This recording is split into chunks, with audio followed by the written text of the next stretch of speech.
Have you ever heard a cake sing? At the end of this story, you'll discover a moral you'll never forget.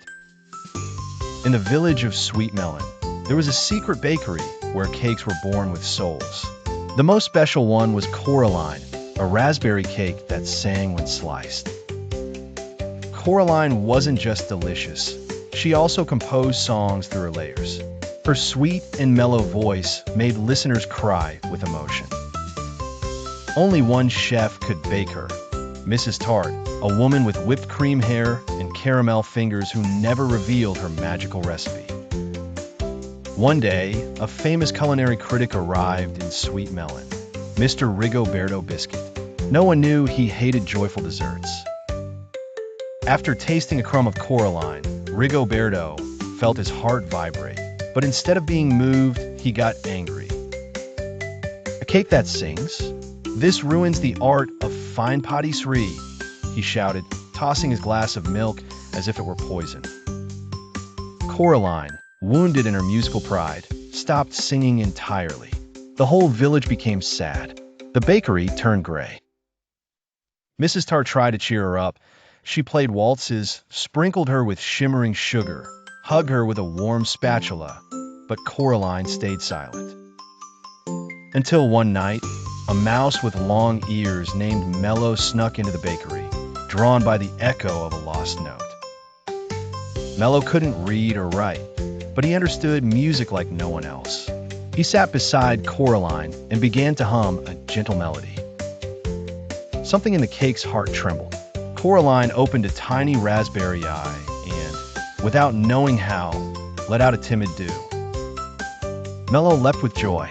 That night, Cake and Mouse sang together under the light of a lantern dusted with powdered sugar. The rumor of the secret song reached the rooftops. Children in the village began leaving messages of support on the windows. Encouraged by hope, Coraline sang again. But her voice wasn't the same. Now it carried a new rhythm, deeper and wiser. The surprise was that her song caused something unusual. It made nearby objects dance. Spoons spun, plates clapped. When he found out, Rigoberto came back furious. "This is a circus, not pastry," he yelled, but this time, no one listened. He tried to destroy Coraline, but Mello jumped on him with a wooden spoon. "Enough of souring, joyful flavors," cried the brave mouse. As he fell to the ground, Rigoberto accidentally touched a note on the musical plate. Suddenly, a buried memory lit up in his mind. His mother used to sing while baking cookies when he was a child. He had forgotten everything. A round tear rolled down his cheek. Coraline saw it, and instead of getting angry, she sang a tune only sad children could understand. It was the melody of forgiveness.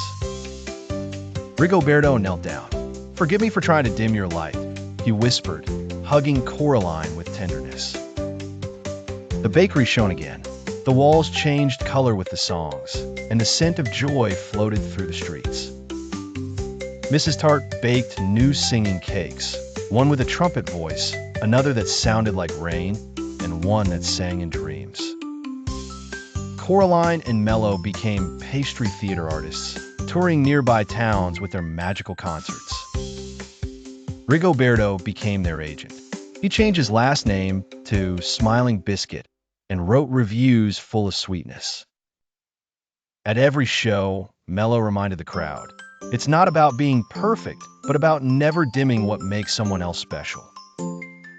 One day, Coraline asked, "What happens when I have no more notes left?"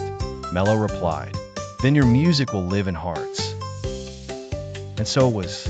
Coraline the cake became a legend, not for her taste, but because she taught even the voiceless how to sing.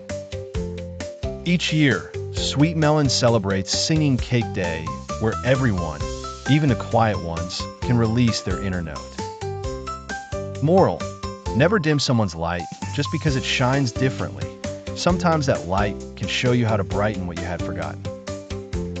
See you very soon with more magical stories that will make your imagination fly and touch your heart in every adventure.